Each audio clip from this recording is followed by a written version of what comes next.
right, guys. Thanks for everybody being here. Let's talk about door knocking. You know, oftentimes I'm asked, should I door knock or should I make phone calls? And my answer is always both.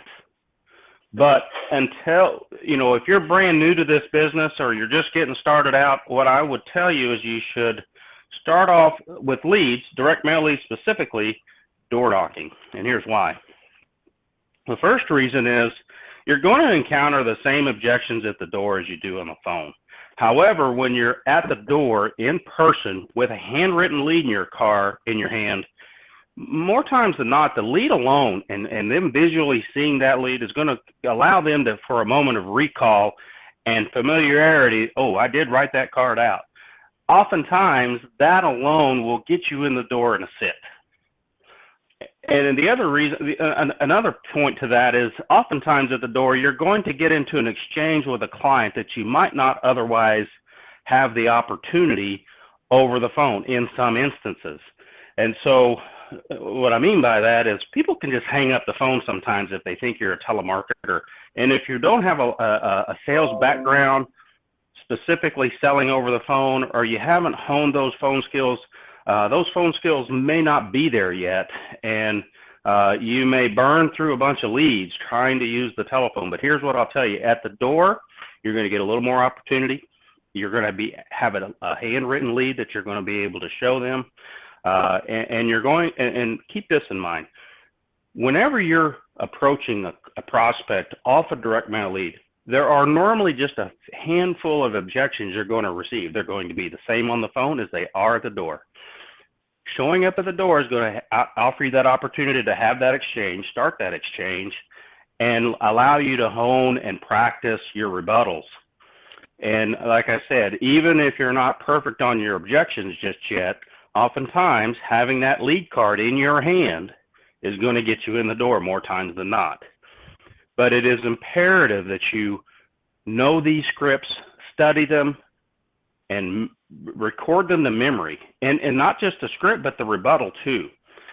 Make sure that you have that in memory and you are really working to memorize that. You got to know the script by heart. But showing up at the door, that's going to develop your skills. As I mentioned, there's only just a few objections. Now your odds of overcoming that, the direct mail is in their own handwriting, and it's oftentimes it's going to get you in that door. Excuse me, I lost my place here. But let's talk about the scripts on door knocking. If you'll go to Final Wishes Advisors, not right now, but when you get to Final Wishes Advisors, under door knocking, there's a slew of scripts in there. The one for direct mail, really simple, and I'm just going to read it real quick. It says, "Hi, are you Mark? When someone comes to the door, you need to know who the name on the card is." And sometimes there's two names, a man and a woman. You need to make some certain assumptions there that if a proper gender, if the gender that comes to the door is approximately the age on the lead card, you want to assume that's the person. So I'll say something like, "Hi, are you Mark?" And he'll say, "Yep."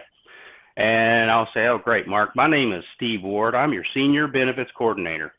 I'm licensed by the state of Illinois, or whatever state you're working in, and I was assigned your request.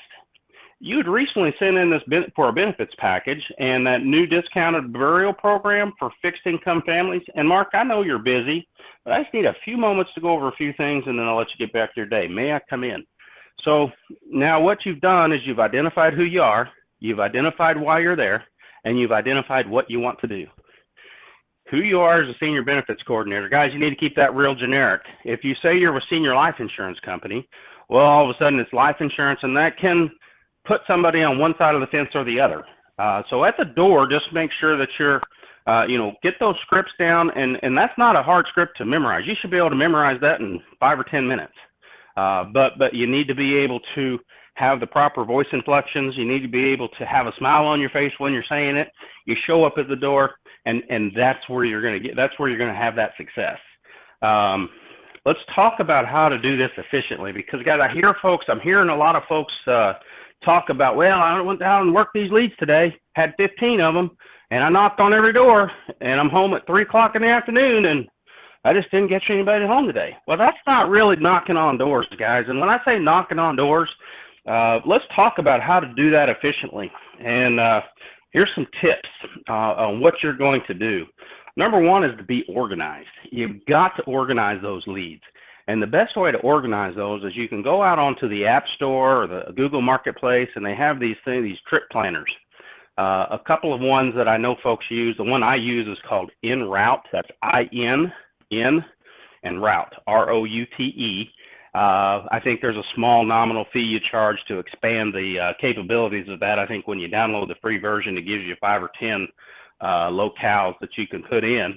For about $5, you blow that up to about 25, which should accommodate everybody. It's a one-time purchase, not a monthly fee or anything like that. And there's some other ones out there. Road Warrior is one of them, to name a few. So take a look at those and get something like that on your I think there's even Road Trippers, but take a moment to load that on your phone and start developing a habit that, you know, when you receive your leads, the first thing you do is key those into that InRoute or that trip planner, because inevitably through the week, you're going to be working those leads and you're going to be going to these accounts. You're going to have an appointment, whatever the case may be. If you need to immediately see where you're at in relation to your leads, you can just pull that up on your phone and instantly see that. Now, what I will tell you is what that's going to do for you is minimize the windshield time for you, and that's crucial. You know, maximize your time. You hear Rusty say this all the time, is the most valuable asset you have in this business is your time, and anything you can do to maximize it is going to benefit you. Now, tip number 2, make sure that you're printing your leads out. I think everybody's doing that. But don't walk up to the door with those leads downloaded to your iPad and try to show it to them on your iPad. Have a hard copy of that thing on a piece, 8.5 by 11 piece of paper. And what I like to do, guys, is before I print those, print them in landscape mode, because when you print them in portrait mode, it kind of shrinks that down to fit the page. But when you flip that to landscape on your printer settings, it fills the whole page, makes it nice and big, bright, and that's what you want. You want to be able to put that in their face, and at a moment's glance, you don't want them going, well, I don't have my glasses on, I can't really make that out. Well, you know, if you're over 50, you know what that's like. Somebody puts something in your face with small print, and it's like, oh gosh, if I don't have my glasses on, I ain't reading it. It just ain't going to happen. Make it big.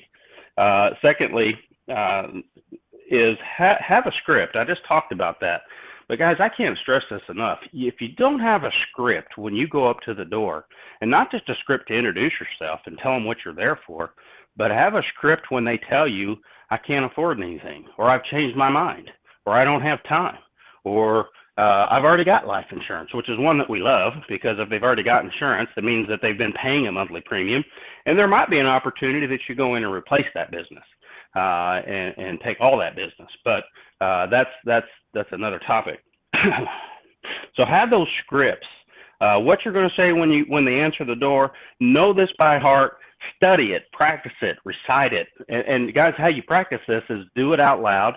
Use the recorder on your phone and start rehearsing that. I don't care if it's with your chicken, with your dog, with your wife, with your daughter, whoever it is. You've got to say that out loud, because it will come out differently than when it does when you read it in your mind.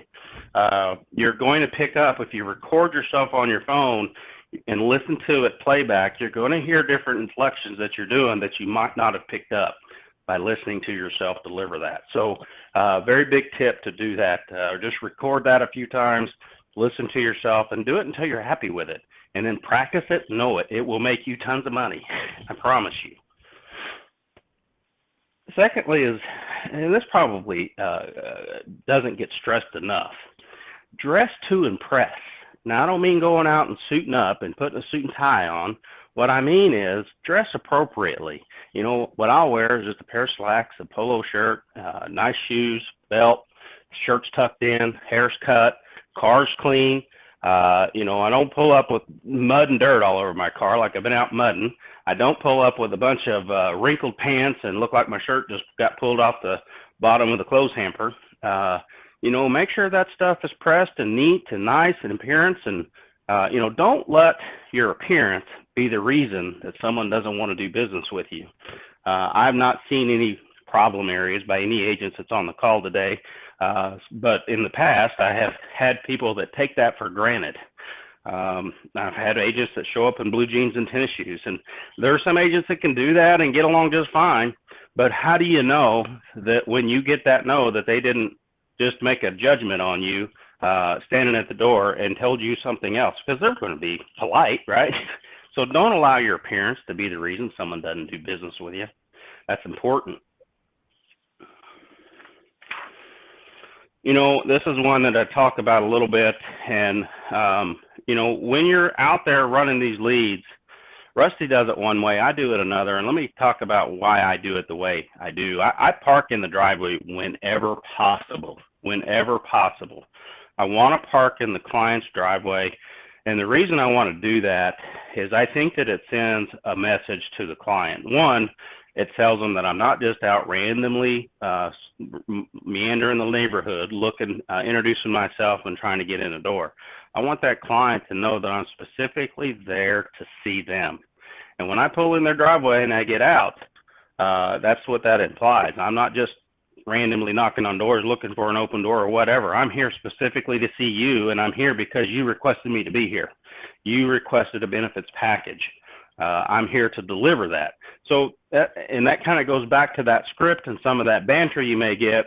You know, hang on that delivery reason. The reason you're there is to deliver a benefits package. And listen, I just need to qualify you and I'll be on my way. I'm only going to be here for a few minutes. I'm not going to be here to camp out all day. But make sure that you're park that car in that driveway.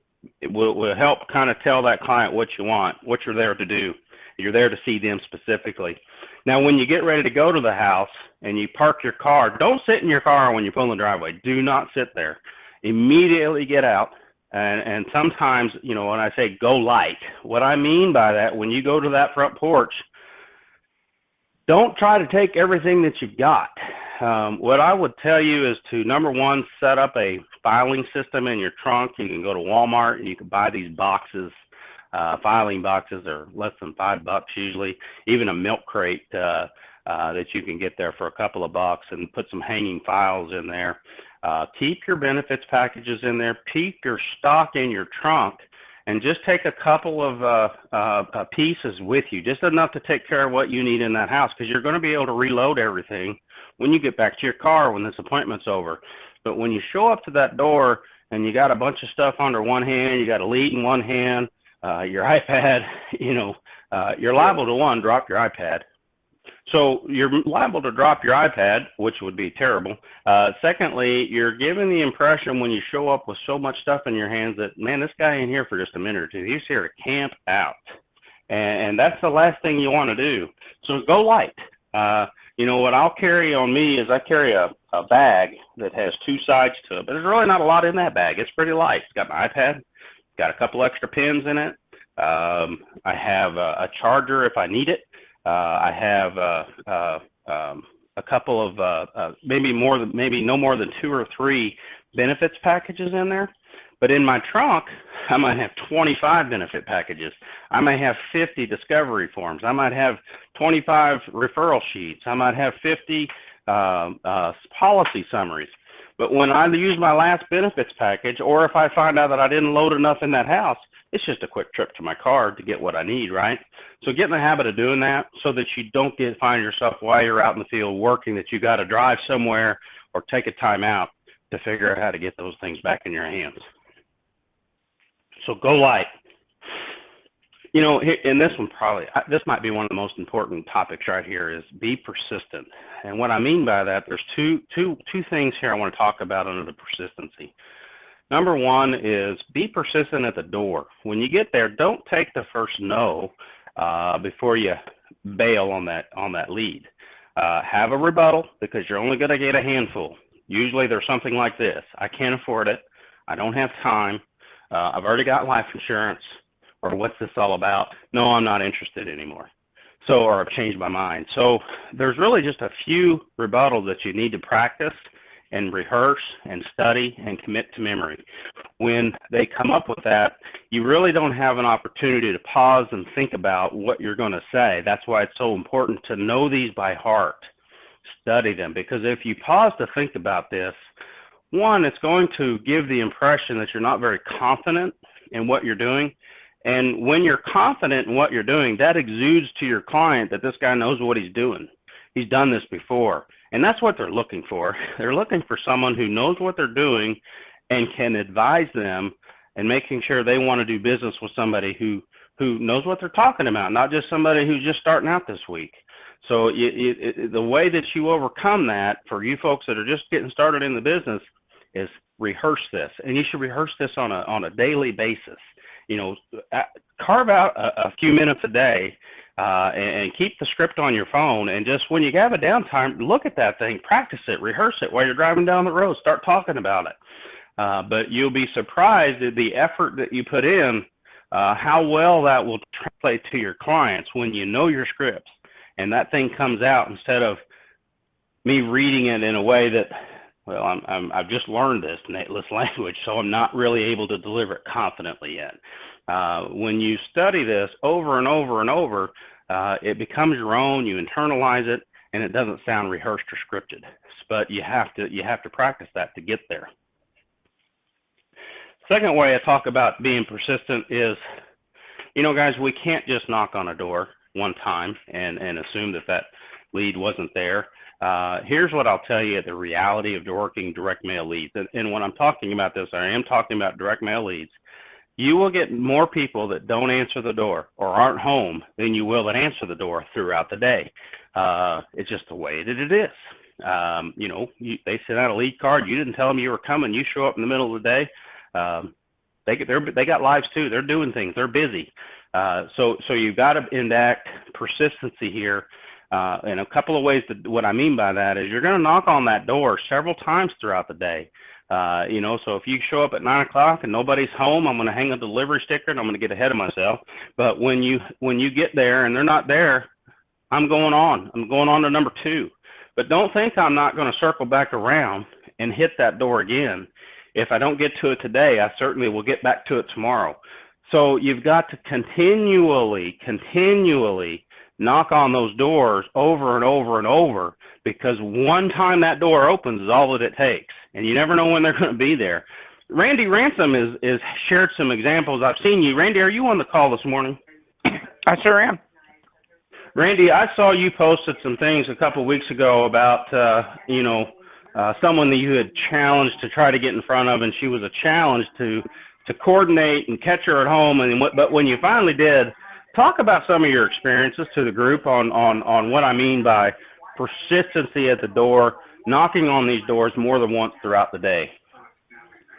I remember the one that stands out most for me was when I first started, and I tried to get to this one house, and it was almost every day, and I'd knock on the door, I'd see his car there, and nobody would answer. Nobody answered, but it actually took about 4 months. But 4 months later, I almost didn't stop by his house, but I said, nope, I'm gonna go over there. And I stopped and knocked on the door and caught him at a right time. He opened the door, and 30 minutes later, we had a nice policy in hand. And it's you have your leads. I keep mine on an index card. And so when I'm in that town, I work all those, just go through there. And, sometimes it's going to take 7 or 8 times, even more, before you get them at the door, you know. That's and right. you just got to keep working them. Hey, Randy. And here's what Hey, Steve, hold on. Hey, Randy, can you also touch a little bit on that one post that you made about a week ago about valuing your time? And basically it's a one-call contact. In other words, when you approach them at the door and you make contact with somebody, the fact that you're going to have those people want to put you up and schedule an appointment, but to be persistent, because more times than not, when you do schedule an appointment, then you come back, you're going to get stood up. So you're basically making a shout out to everybody saying, have more respect and value your time more and be a little bit more persistent and adamant with these people. You know what I'm talking about? Oh yeah, I mean, at first, just don't give up on their first rebuttal. You know, when they say, "Well, now's not a really good time," or or they're going to come up with an excuse. A lot of times I'll let them sell me. That's they sold me that day, and so I'm starting to, I don't want to say fight back, but stand my ground a little bit more, because my time is valuable. Better. Yeah, you're learning to play the game better. And then you got to tell them that, hey, might not be here next week. This is a one-time offer for you today. If you're not going to, you might miss out on this incredible deal, this legacy assurance. I'm the only one that's got it. And I'm just learning, because too many times I go to the door and I'm the one that gets sold on their first rebuttal. Say, well, now it's not a good time. Can we set an appointment up for tomorrow at 2? And I'll say, oh, sure. I'll just jump in and say, okay, that'd be fine. Well, that next day at 2, I'm knocking on the door and their cars are home. But you know what? They ain't opening that door. They will not open that door. And I just put myself in their place. How do I feel when I have a salesperson where I don't know from Adam that come to the door? I'm just trying to put myself in their shoes. I'm doing the same thing, and I'm going to, so I'm just learning from how I treat the other salespeople at my door too. I don't like them coming here without any notice. And so I'm going to try to get them out as fast as I can.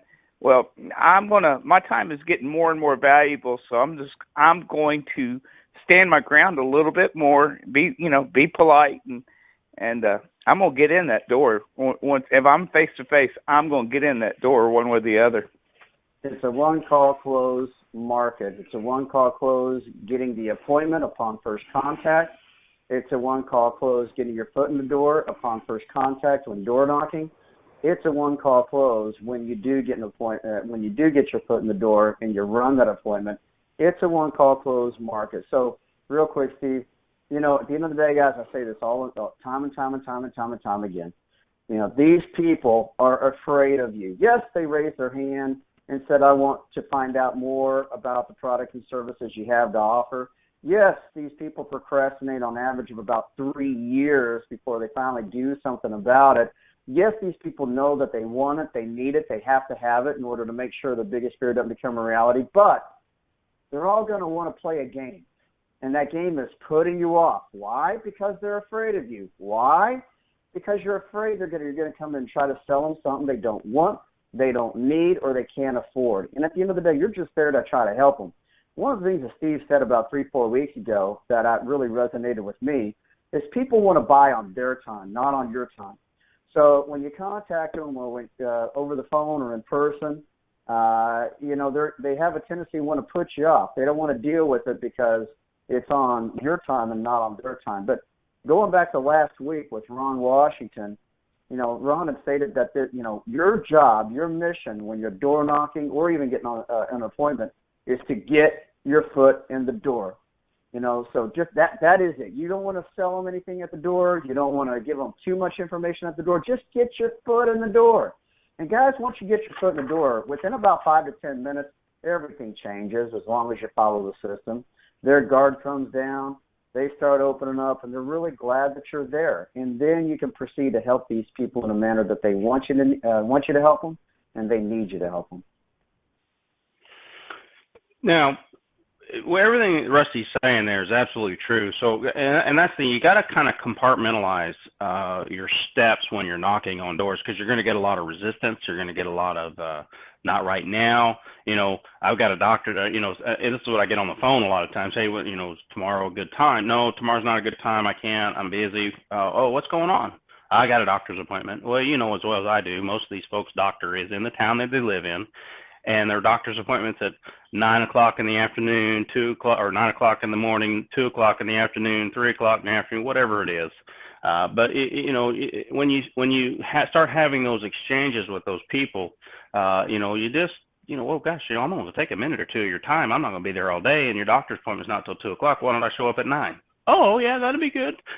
Okay, great. So, but to Rusty's point, these folks are canned and habitually approached by people. on the phone, approached at the door. And so they get a little callous, and they start having canned responses where before they even listen to who you are or what you're there to do, no. That's their natural response, no. And now they'll tell you why. And usually the reason they tell you why is not the truth. They don't have time, which is not the truth. They're probably sitting in there watching a television show, Yep.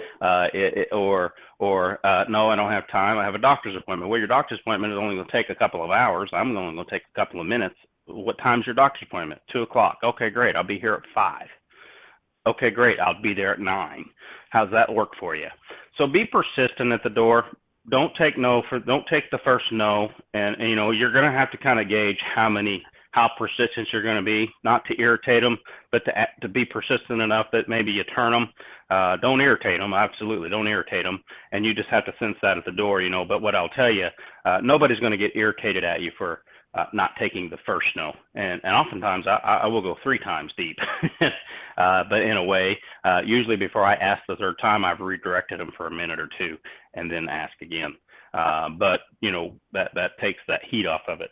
But let's talk about, what do we do? What's our solution when someone's not home and delivery notices? Guys, if you're not using these delivery notices, you're missing the boat. And really enhance that delivery notice in conjunction with Google Voice. Google Voice is a free service that you can download to your phone. It allows you to put in a different telephone number, and it also allows you to have your own separate voicemail, dedicated message for folks that call that. Now, you're only going to give that number out to people that you deliver a delivery notice to, so you're not going to be getting any phone calls from anyone other than folks that received one. So you want to customize that delivery note, that voicemail greeting, so that when they call, you're giving them instructions on how to handle that. And what my voicemail sounds like is this. When they call, ring, ring, and then my voicemail kicks in, it says, if you're calling regarding a delivery notice, or I think I introduced myself first. I say, you've reached the Delivery Fulfillment Center. If you're calling regarding a delivery notice, please leave your name, your telephone number, and your address with a convenient time that we may reattempt delivery. Please note, you must be present to receive delivery. Oftentimes what I get now is I'll get an email from Google Voice that transcripts the voicemail, and they'll leave me their name, their address, and when they're going to be home. Like the one I got from hanging last week. I think I hung it Thursday, and normally I don't hang delivery notice at the end of the week, but I was doing it as a training module, and that woman called me Sunday night. She had been out of town in Virginia Beach. Her daughter had emergency surgery. She jumped on a plane and went to Virginia Beach. And then she wasn't going to be home until Sunday. She got home Sunday, got the delivery notice, immediately called me, said, hey, I'm available tomorrow morning on Monday morning between 10 and 2. Come see me. I showed up. She opened the door and said, oh, yeah, thank you. I'm glad you left that notice because I've been out of town for the last 2 weeks. My daughter's been really sick. So sometimes people do have legitimate reasons why they're hard to get a hold of. You never know what's going on in their personal lives and what's making it difficult. I know for us, we're just like, man, I can't get anybody, and we get frustrated and we get torn down and mentally defeated. And, it's no fun to go out and knock on 20 doors and get 3 people to answer it. Trust me, I've been there and I've done that. I do it a lot. Some of you folks have been with me on some of those days. But that's what it takes, guys, is just persistency and stamina to stay with it, because somebody will answer the door. Guys, I have knocked on doors. I think I was in this summer. Rusty, you remember. I let you know about it. I got down to southeast Missouri, and it was about an hour and a half drive for me. And I showed up at my first door at 9 o'clock, and I didn't have any appointment set. And so I start knocking doors, and guys, I literally knocked on doors until 5:30 or 6 o'clock. I was with Grant Hughes out of St. Louis, and by 5 o'clock, Grant's stamina had obviously waned, and he said, "Man, I gotta go." I said, "Okay, I'll see you later, but I'm gonna knock on some more doors." And right after he left, I went to a house, and a young couple had answered the door. And man, I tell you what, they were so grateful that I had showed up and after I'd done my presentation, obviously, but giving me the opportunity to do that and show them what I had and what I did. Ended up with 2 large policies for about $1,500 that day. And it all makes it worth it. But, you know, sometimes as a new agent, you have to have those successes and those stories to drive your desire to continue knocking on these doors. And it's hard. I'm not going to tell you it's not, because it is. Mentally, physically, it can be as well, but probably more so mentally defeating after about 4 or 5 hours of knocking on these doors, and you're not getting any reciprocation from anybody. Nobody's answering the door. Nobody's picking up their delivery notices. Nobody's calling you back. But I promise you, stay with it and something will break. You know, if I told you this, if I said, all right, DeAndre Williams, if I'm going to give you 20 leads today, and I'm going to tell you that if you'll just knock on 20 doors today, I'm going to pay you $1,500. Who wouldn't take that job? Who would not take that job? Anybody? I didn't think so. So when you are doing that, keep that in mind. It just takes one open door to make your entire day. And when you make your day for 5 consecutive days, you will make your week. And when you make your week 4 consecutive weeks, you will make your month. And when you make your month for 12 consecutive months, you will make your year. And you will be standing on top of a mountain wondering, how the heck did I get here? What happened to my world? It has changed. I've got money in my bank account. I've got, I can take time off. I've got a wealth of clients now. I'm confident in what I'm doing now. More importantly, it will drive you. It will be the driver behind your mentality when you start having those days knocking on doors all day long and nobody answers. But I've been doing this long enough that I know and I believe that if I just get in one door, I can turn this around. Versus I've driven an hour and a half, knocked on 20 doors, spent 8 hours in the field, drive home, and got nothing to show for it except for an empty tank of gas, sore knuckles, and I'm beat. So I know that, hey, I'm already here. Let's keep with it, stay with it. I coach myself up all the time. I'm talking to myself, pep talks. I'm calling Rusty and I'm saying, hey man, I'm out here and it's just terrible. Talk me up, man. Tell me how great this is going to be at the end of the day. You know, so find you a buddy like that. If it's me, you know, if you're comfortable talking to me, call me. And when you're having those bad days, I'll talk you out of it. Call Rusty or form a relationship with one of your peers and have that as a support group when you're having those days to help talk each other out of those slumps. And, you know, a lot of times it's just effort, you know, who's going to win this game today? But those delivery notices, couple tricks here. When you fill that out, don't put your name on there. Put the delivery fulfillment center, put the Google Voice number on there, stick it on the door. Now, when you stick that on the door, be sure you try to stick it on the door where they enter and exit the house every day. And if you can't determine that, the next best place is in the mailbox. I will tell you that if you put it in the mailbox in the afternoon, most likely it's going to be the next day before you get that phone call, depending on when their mail runs. People aren't running to their mailbox multiple times a day. It's once. And most of the time, the mail is going to come at a predetermined time on Monday, Tuesday, Wednesday, Thursday, Friday, Saturday, every day of the week. It's going to be here at the same time. And so you're not going to know what time that is. So when you stick it in the mailbox, know that you're probably going to put that 24 hours out before you get that phone call back.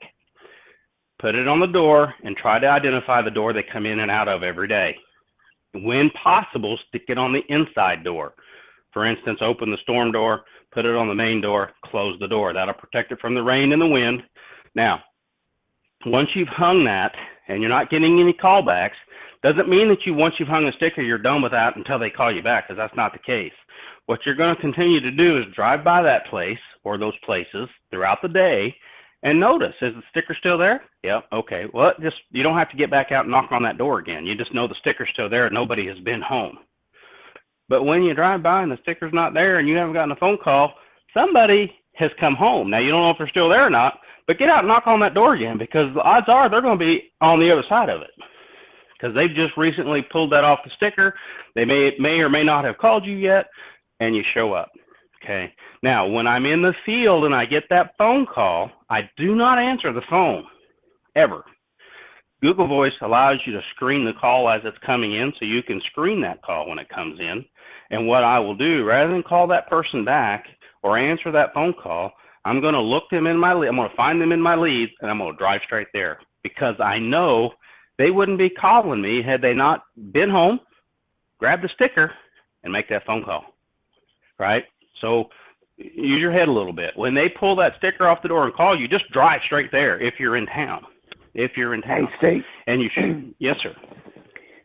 Yesterday, it was funny. It was getting late, and I've been there in Bloomington all day, and I was just about to head home, and I got an email saying that Francis has left you a voicemail message. Well, I knew Francis. I've been to her place twice that day and left one delivery notice, and so I just turned my car around and went right there, and I wrote her a policy, and I'm gonna write her daughter and possibly her other daughter a policy this weekend. So yes, jump on it. When you get that. It works, doesn't it? It does work. It does work, and now, don't get me wrong. You're going to hang 10 delivery stickers in a day. You're not going to probably get 10 phone calls today, but you probably get two or three. But most of you, if you had 2 or 3 appointments in the day, might be more activity than you've generated all week sometimes. So when you're using these delivery stickers in conjunction with direct mail leads, now these delivery stickers are really best with a lead, whether it be a Facebook lead or direct mail lead, whatever the case may be. That's really what these are for. I wouldn't use these as a cold knock or a cold approach, or where they've not initiated anything. But if they've initiated something in a lead, whether it be a yellow page lead, a TV lead, a direct mail, any kind of lead at all, that delivery sticker will work, because they've requested some information. Now you're trying to deliver it, and you just indicated you've been there to attempt delivery, and they weren't home. So that's kind of the game you're playing with these folks, and you're just trying to generate some activity from their end when they're home. Got to maintain that persistency, though, guys. I cannot count on all my fingers and toes the number of times that I've just stayed with it, even though every bone in my body says it's time to go home. One more, just get one more. That one more could make the day, and I really need that, because I hate more than anything blanking for a day. And I'll tell you, in my career, I may have blanked 2, maybe 3 times in my entire career. Ever. I just don't allow it to happen. But it's that persistency, guys. It's that persistency, not at the door with the client. That's some of it. But more so, being persistent with those leads and constantly knocking on those doors. Because remember what I told you just in the beginning of this segment, you're going to encounter more people not home than you do that are home. And so, let's put this all together, kind of summarize what we've talked about today. So first thing, when you get your leads, you're going to print those out. Second thing you're going to do, once you print them out, you're going to input them into a trip planner so that you can see them geographically and route them in chronological order. Then you're going to start going out knocking on these doors, and you're going to do it at the door, face-to-face, with the lead card in your hand. You're going to go light. You're going to be dressed nice. You're going to pull in the driveway. You're going to walk up to the door, wave when you get out of the car, wave. And that's just a smile on your face and wave at the house. The reason you do that is more so probably in the urban areas than out in the rural areas. You pull in the driveway, they're peeking out to see who's in my driveway. And when they see you and you're not paying attention and your head's down and you're fooling around in your car because somebody's called you and now you want to have a conversation on your phone while you're sitting in the driveway, their anxiety level is going through the roof as to who you are. Who's this guy sitting in my driveway? He's been there for 5 minutes. Oh, my God. So, guys, get out of the car immediately. Do not take a phone call when you pull in a driveway. Do not be rustling through your papers trying to find the lead. Have that lead in your hand when you pull in the driveway, and immediately get out of your car, look at the house with a big smile on your face and just a short wave. What that's going to do, guys, even if you don't see them, if they're looking out the window at you, you're telling them, I see you. Hey, how you doing? Well, they're going to be more apt to answer the door if they've been spotted. Oh, crap, he sees me. I know that sounds foolish. It sounds funny, but it works. Smile, Get out of the car and just, hey, it doesn't have to be a big exaggerated wave, but just a quick smile and throw the hand up in the air like you see them, nod your head, and just go up to the door. But don't wait. Don't procrastinate. Don't stand there and take a phone call. Don't be rustling for papers. Get out immediately and go light. Just enough information. And guys, if you don't have a bag or a portfolio, get one. Because if you show up there with an iPad in one hand, a couple file folders in another hand, a lead card, a cell phone, and you're walking up there with with everything in your hands, one, you can't shake their hand very efficiently, or you're fumbling stuff and looking all awkward. Don't do that. Be slim and minimalist. Minimize everything you're taking, and use that trunk system so that you can carry the inventory that you need with you throughout the day. So once you've showed up, you've done that.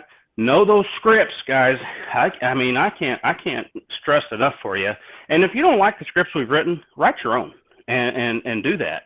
What you need to do when you write a script is you need to identify who you are, why you're there, and what you want to do.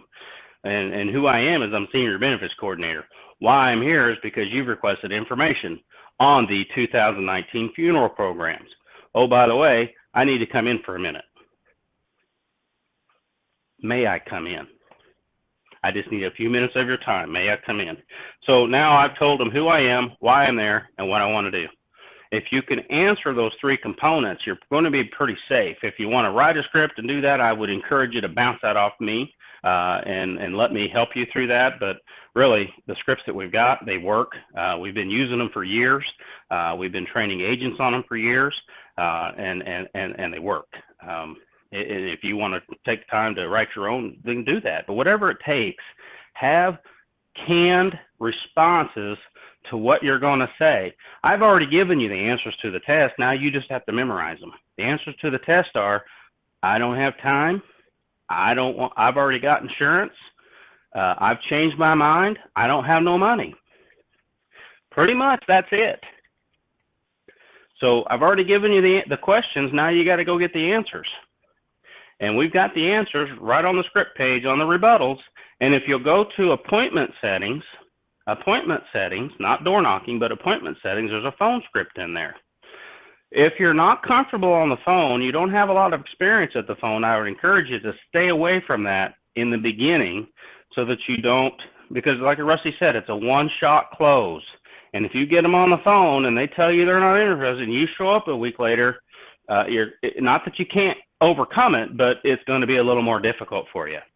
I've already told you I don't want you here, and sometimes you'll get that from people because there was an agent there last week.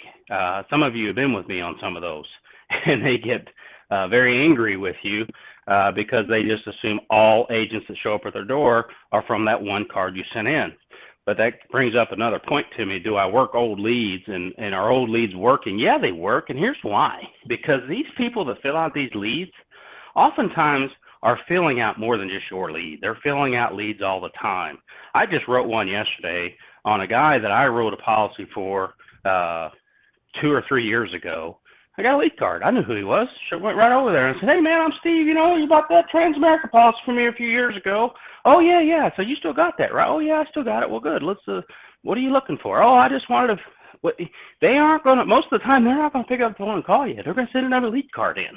So you never know. Even when the lead card's a year old, you swing in there, they may have just filled out a lead card. It might even be from us, but it might be from somebody. But when you show up with oh, yeah, I filled that out last week, you're going to get a lot of that. So when you reach the end of your week, take another batch of leads. What you're going to find is you're going to pick all the low-hanging fruit on Monday or Tuesday. Then come Wednesday, it's going to get a little harder. Thursday's going to get a little harder. Friday's going to be the hardest because you've already burned through the ones that are home during the hours you're working. That's why you got to spend long hours in the field knocking on these doors. In the summertime, right now, the days are getting longer. So I know you're probably used to coming out of that winter hibernation where we work till 4 o'clock and then we're done. Get out of that habit. Start working till sundown. And because what happens now is in the wintertime, what happens on those folks that are still working, and guess what? If they're still working, that means they're healthy and they're going to qualify for a nice program. So when they're working, you're showing up between 8 and 5. They're coming home 5:30 or 6. You've already gone home for the day. And you come back and do that next day and the next day and the next day. And then you're going to call me and say, these leads are just no good. There's nobody ever home. What time are you working? I go home at 5, 5:30. Well, listen, they're probably not getting home till then. So schedule your time so that you can capture that evening traffic that's coming home at 5, 5:30. You know, it might be that you work 10 to 7, or in my case, I'll be there at 9. I mean, yesterday I got out in the field at 9 o'clock. I mean, I left the house here at 8 o'clock yesterday morning, went out to Harrisburg, didn't have any appointments set, drove around. I wrote 2 policies for about $1,500, you know. But I don't know, $1,500 a day to me is pretty good. I feel if I can make $1,500 a day, even if I got to drive around all day long for 8, 10 hours, I'll still take it. I'll do it. Who wouldn't like to go out and work 2 or 3 hours and write one of those? And that probably spoils more agents than anything when they first start out, is because they get that new batch of leads and they go out on Monday, the first brand new set, and they get on the phone and they show up. And I'm telling you, when you first get those first 20, you're going to have clients that are just habitually home 24/7, and you're going to get those, and you're going to have some success. But then as you get deeper into those leads, they're going to get harder. And if you don't have the stamina to keep after it and put in that 10 hours a day trying to get those people, then, you know, you're only going to have success on 20 leads, maybe Monday and Tuesday. Well, guys, that costs you $600. And if you only wrote $2,000 on Monday and Tuesday, and then you only, you know, but you only work 2 or 3 hours to get that done, I promise you the rest of the week will be a failure if you continue to operate under those parameters, because you've got to expand those hours, and be persistent knocking on those doors and go after it and pedal to the metal, man. Sometimes it has worked out that way where at the end of the day, you know, I didn't sell anything till I got my last door. But the reason that works out that way is because I'm probably not going to stop till I get that door, or it gets dark, whichever comes first.